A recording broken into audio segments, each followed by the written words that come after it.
రోజు 3 మాటలు గంగా నది గంగా నది గంగా నది అని అనుకుంటే చాలు.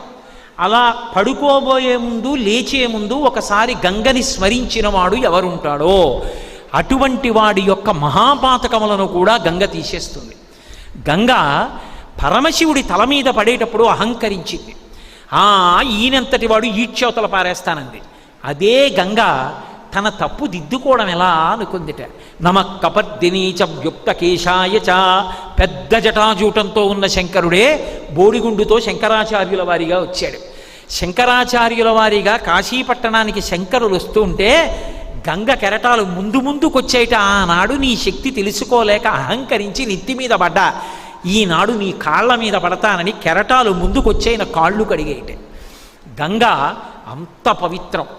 ఏ నదినైనా అమ్మా అని కలిపి పిలవడం తక్కువ.